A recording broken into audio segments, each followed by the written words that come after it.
दोस्तों, जब हमें शरीर में कहीं दर्द होता है तो हम दवाएं खाते हैं, लेकिन कभी कभी वो दर्द फिजियोथेरेपी के द्वारा दूर हो जाता है। नमस्कार, मैं हूं आपका प्यारा आरजे अनुराग और आप देख रहे हैं अपना टीवी का खास पॉडकास्ट जिसका नाम है फिट रहेंगे तो हिट रहेंगे।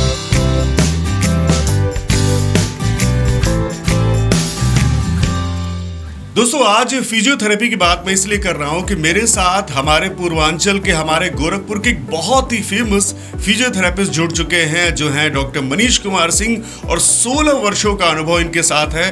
डॉक्टर साहब, मैं सबसे पहले तो बहुत बहुत स्वागत करना चाहूँगा अपना टीवी में आपका। धन्यवाद और नमस्कार गोरखपुर। मनीष जी, एक लंबा समय आपने दिया, लगभग 16 साल आपने दिया है इस फील्ड को।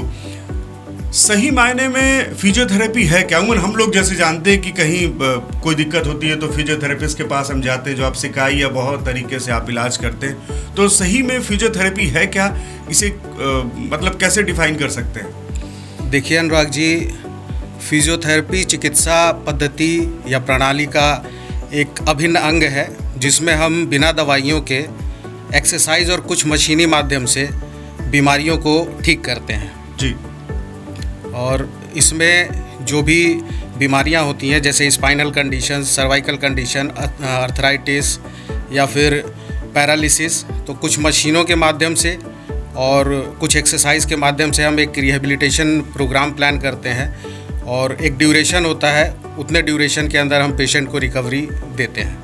जी, और मुझे पता चला कि आप जो इसी के स्पेशलिस्ट भी हैं, मतलब जो सर्वाइकल और बाकी सारी चीज़ें जो आप करते हैं उसके बारे में थोड़ा बता दीजिए। देखिए, मैं पैरालिसिस में, स्पाइनल कंडीशन में और सेरेब्रल पाल्सी में देखता हूँ पेशेंट्स को। इसमें मेरा स्पेशलाइजेशन है और इसके अलावा अर्थराइटिस के भी, सर्वाइकल के भी, एंकल पेन के, स्पोर्ट्स इंजरी के भी पेशेंट मेरे पास आते हैं। मनीष जी, बात करें आदित्य फिजियोथेरेपी सेंटर जो कि हमारे सिंघड़िया पे है जी, क्या क्या सुविधाएं आपके यहाँ मौजूद हैं? मैं चाहूँगा हमारे दर्शकों को आप प्लीज़ बताइए। देखिए सर, फिजियोथेरेपी में जो भी मशीनें या मॉडलिटीज़ का इस्तेमाल होता है, वो सारी सुविधाएं आदित्य फिजियोथेरेपी क्लिनिक के पास उपलब्ध हैं, जिसमें short wave diathermy, IR, TENS, MS, IFT, ये सारी मशीनें अवेलेबल हैं। और बहुत सी नई टेक्निक्स भी इस समय फिजियोथेरेपी में जो हैं इस्तेमाल की जा रही हैं, जैसे MFR technique, myofascial release, dry needling, cupping और electro dry needling, chiropractic, ice therapy, इस तरह की भी टेक्निक्स जो हैं, IASTM, सॉफ्ट टिश्यू असिस्टेड जो भी मशीनें हैं वो अवेलेबल हैं। तो उन सारी मशीनों के माध्यम से हम लोग पेशेंट्स को ट्रीट करते हैं और उनको क्योर करने का प्रयास करते हैं। मनीष जी, एक और बड़ा सवाल होता है कि फिजियोथेरेपिस्ट के पास हम कब जाएं? मान लीजिए किसी को छोटा मोटा दर्द होता है तो दर्द की दवाएं खा लेता है, एक हफ्ते दर्द चलते रहते हैं या जो भी है, तो आपके पास वो मरीज कब आए?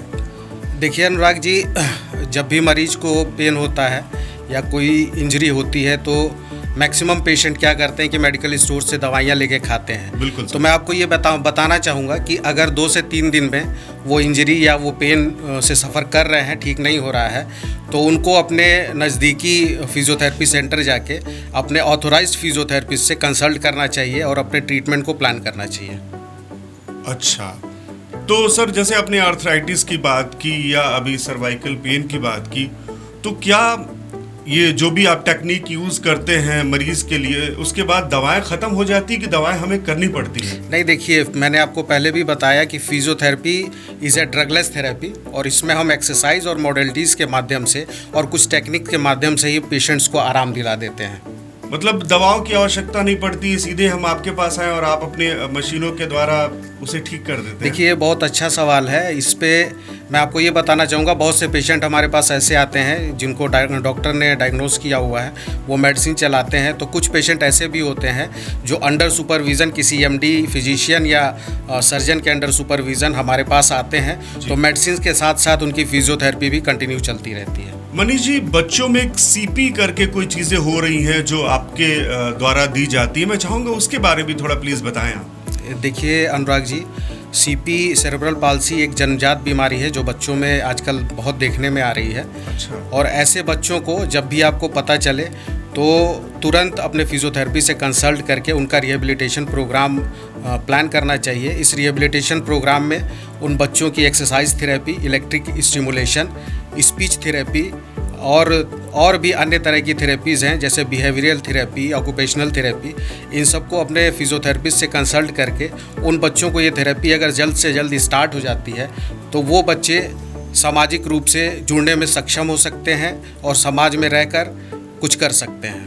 सर, जैसे आपने बोला कि आपसे इस बीमारी को लेकर के हम संपर्क कर सकते, तो ये है क्या सीपी? जैसे मैं तो नहीं जानता हूँ, मैं सच कहूँ तो सीपी है क्या ये बीमारी? सीपी सेरेब्रल पाल्सी शारीरिक और मानसिक रूप से इसमें बच्चा जो है विकसित हो जाता है। बाय बर्थ बीमारी है ये।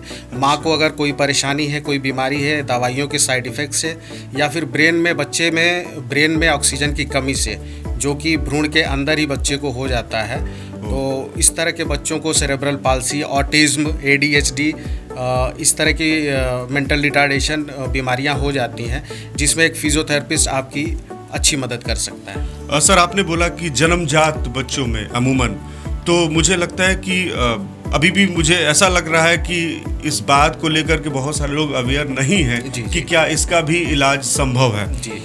तो अगर बच्चा बड़ा हो जाता है, मतलब किस एज के बच्चे आपसे मिल सकते हैं, मतलब उनके पेरेंट्स आपके पास ला सकते हैं? देखिए, बहुत से केसेस में तो बाय बर्थ ही पता चल जाता है कि बच्चे के ब्रेन में ऑक्सीजन की सप्लाई कम हुई है और हाइपॉक्सिक ब्रेन है, तो उस समय पेरेंट्स जो है हमसे 3 से 4 महीने पे, 5 महीने पे संपर्क करते हैं।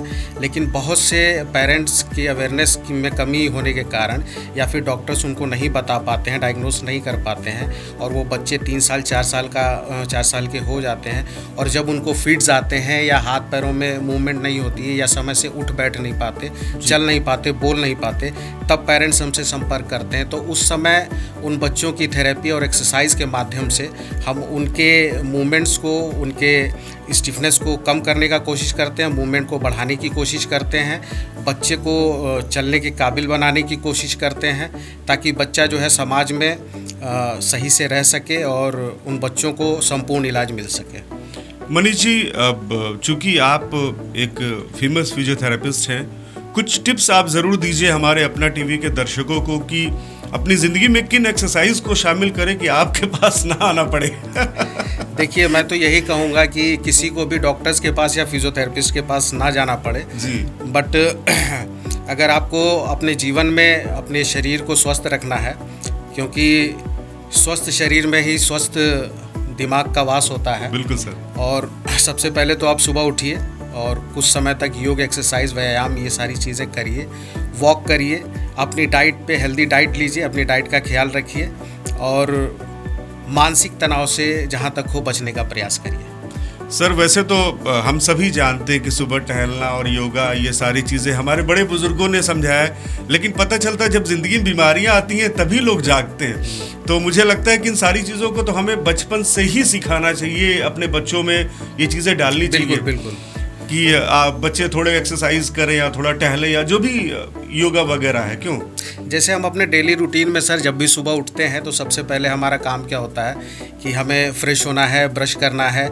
उसी तरह हमको एक चीज़ और ऐड ऑन करनी चाहिए अपनी लाइफ में कि हमको सुबह उठने के बाद, फ्रेश होने के बाद, ब्रश करने के बाद कुछ एक्सरसाइज, व्यायाम या योग, डीप ब्रीदिंग एक्सरसाइज, वॉकिंग या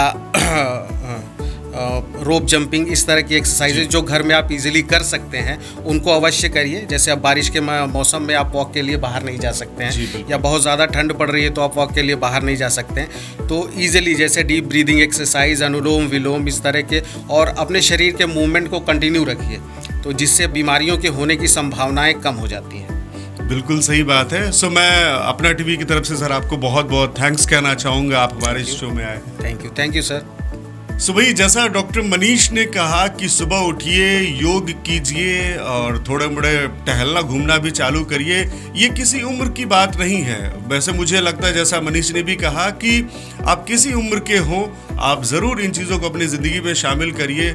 सुबह उठिए, सबसे पहले मोबाइल आसन मत करिए, क्योंकि बहुत सारे लोग सुबह उठते पहले मोबाइलें चलाते हैं। थोड़ा मोड़ा टहलिए, घूमिए, योग करिए, लाइफ को एंजॉय करिए, खुश रहिए।